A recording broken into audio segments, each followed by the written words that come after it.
Hello friends, welcome to A to Z Learning channel. Today we are going to talk about financial compatibility quiz between life partners. As you know, the month of February is all about love. Rose Day, Kiss Day, Valentine's Day, and love is in the air. So we decided to pick up a topic about financial compatibility of life partners, given that we do all the other compatibilities as well. Your Valentine and you must be personality match, but we think it is also important to ensure that you both have financial compatibility too. When we see someone or when we are planning our future with someone, we do a lot of matches between us. If you follow the astrology, you do the horoscope matching. Some people even get make sure that their families understand or they come from the same background so that it's easy to keep up, and there are no disappointments. We do plan it to have a smooth life, but life is not smooth. Similarly, doing a financial compatibility is also fun and important. So, financial compatibility is all about alignment of money habits and beliefs.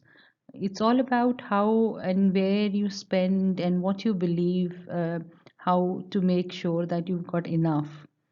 Well, there is nothing enough. So, when it comes to compatibility, it's just putting it in the black and white. It is also critical for a stable and long lasting relationship. Today, we are going to share with you simple 10-question quiz which will help you assess your financial compatibility. There are some questions which you have to answer and choose between three options, and at the end, we'll tell you how compatible or less compatible or more compatible or not at all compatible you are. But that doesn't mean that you don't have a future together. Quiz is designed for people looking to get married, but can also be used by couples who are already married. It is also about helping you know how your partner thinks about financial matters so that you can complement each other.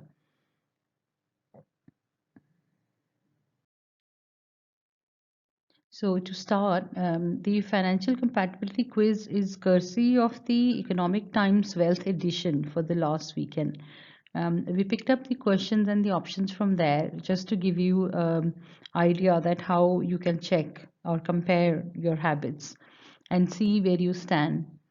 Um, So to start with, the first question is, has your Valentine ever lied to you or tried to hide financial information from you? Option A is never, option B is sometimes, and option C is many times.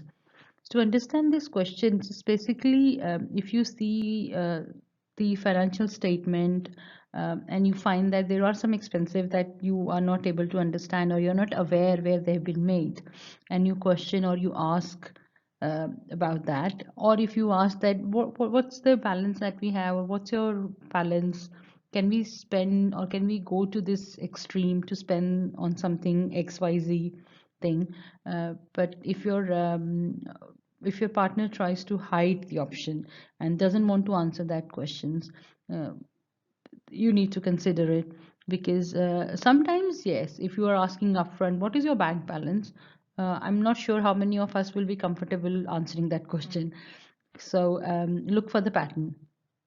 Question number two is your Valentine partner always spoiling you with lavish gifts and outings despite having new job or unstable pay?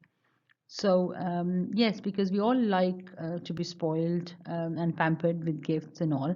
But sometimes, if you are getting, if you have just started a new job and you're on a probation, you don't even know whether it's a confirmed pay, but you still go ahead and spend that money on gifts and outings and meals, which is not returnable. Like you cannot take it back. So be careful when you do such kind of things. But at the same time, is that a habit? If it is, then the option is no, rarely. Option B is on special occasions. Yeah, like it's an anniversary or it's a birthday, irrespective of the pay or the new job or the stability. We like to give our loved ones something better. And option C is always. So question three is, when you try to talk about money, what is your Valentine's response? Like whenever you talk about money, like what are your sources of income? How do you like to spend that money? How would you like to save it? Things like that. Does your partner gives you the option A, which is shows interest and listens to you and understand or advises you? Option B is slightly hesitant, not sure what to share with you or not, or to say. Option C is avoids the conversation. So look for these signs and keep answering, and we'll let you know in the end how it worked out. So question number 4 is, does your Valentine leads a flashy lifestyle and feels pressurized to keep up with the trends? When I say flashy lifestyle, that you go beyond your limits and spend things, like some people are in the habit of wearing only branded stuff. You can afford it, well and good. You can't afford it, you're just pushing it on your credit limit. Be careful. But does your Valentine leads a flashy lifestyle? So option A is no. Option B is sometimes. Option C is yes, always. So if you are doing that all the time, yeah, don't know. I don't want to remark here. Uh, Number 5 is, how many loans does your Valentine have? Option A, none. Option B, 1 to 2 to fund purchases of assets, which is like house or an apartment or a car, something that you definitely need. Option C is 4, 5 and some to fund regular expenses. So, but if everything is on EMI, not sure if that's a good sign. So, question number 6 is, when you offer financial advice, what is your Valentine's or your partner's reaction? So, when you know you've received a bonus, or you've received a fall of money, or you've received some money from somewhere, and if you advise, like, okay, if you do this thing with your money, you might have a better return, or things like that. How does the partner react? They're open to discuss, they invite you to give more inputs, or they consult others on the same and ignore you, or consult you and the others, or option C is end up arguing and fighting. So pick your option and mark it in your ABC category. If employed, how many times has your Valentine changed job in the last 5 years? Option A is none, has the same job. Option B is 1 to 2 times. Option C is more than 3 times. So, see, 1 to 2 times, like probably an average is 2.5 years, or when I think 5 years, probably they've worked at somewhere for 4 years and then recently changed the job in the fifth year. Or more than 3 times means average is less than 2 years. But again, consider the circumstances the job has been changed, whether it is just because of the better pay, better company, or whether it's just that the person couldn't fit into the environment and they needed the change. Or there was another personal reason, like the movement from a city from one to another due to the family commitments. Consider all this as well. Uh, does your Valentine try to undermine your money habits, expenses, or investments? Option A is one. Option B is only if I go overboard. Option C is all the time. So I hope you understand what we mean by undermining the money habits. Like, you are judged by whatever spending you do. Sometimes that judgment is important, but all the time, not so good. Question number 9 is your Valentine running short of funds and looking to borrow to meet regular monthly expenses? So option A is no, he sticks to budget. Option B is only sometimes. Option C, yes, more regularly.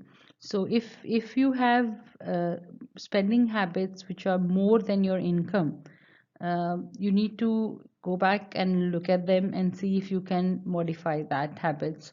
If you can't, it's a complete red flag for you to reassess the situation about your monthly expenses, your income, and your spending. Number 10, and the last question is your partner, Valentine's family, financially dependent on him or her? So option A is no, option B is sometimes, and option C is yes, always. Option A, no, means that the family is like parents or brothers and sisters are not dependent on him. But yes, if you like, you can pamper them, give them gifts, but it's not like they expect you to do it. It is something you do it because you feel good about it. Option B is sometimes, like your father needs a hand into some to pulling out some like medical expense or fees for something for your younger siblings. So if you can support them, well and good.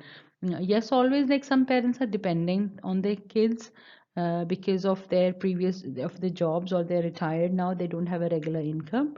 Or sometimes the younger siblings are dependent on you because you are the bread earner of the family, and they have needs and you are looking after them.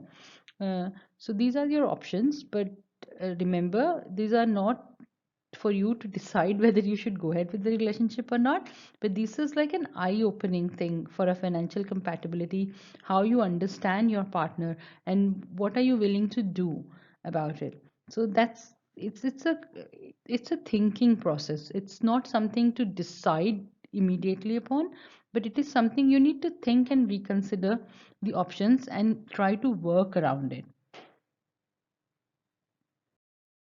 So once you've taken the assessment, now we'll tell you about the answers to regarding the same, and we'll tell you about the relationship.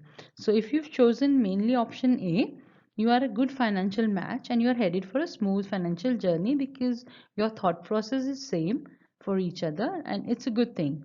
If you've chosen mainly option B, you may face few bumps in your financial life, but nothing that could lead to serious conflicts.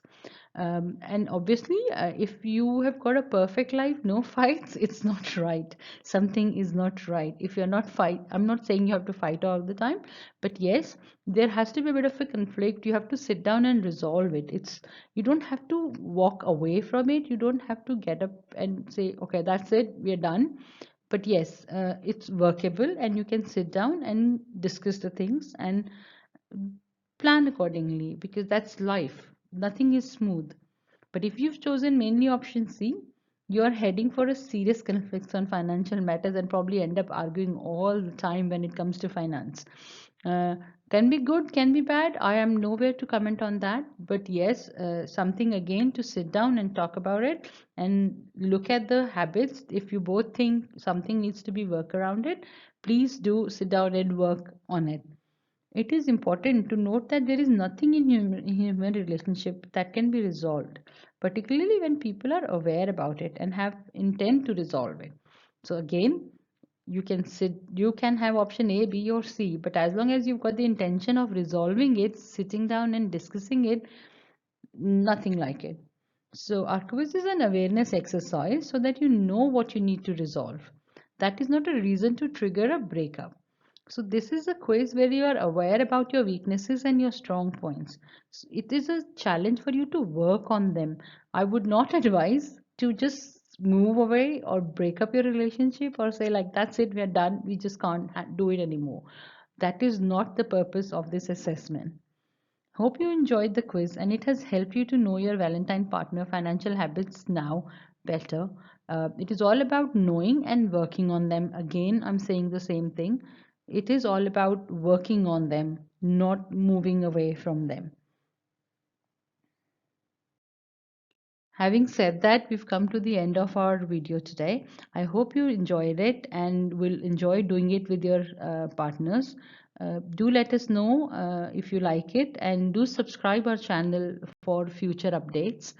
We would like to invite you to give us more suggestions if you have any, and we can pick up a topic of your choice. Please do comment if you have any topic that you want us to make a video and share it in an easy language. We will definitely like to work on that. And if you haven't pressed like and subscribe for us, do please do that, and I'll hope to see you soon. Thank you.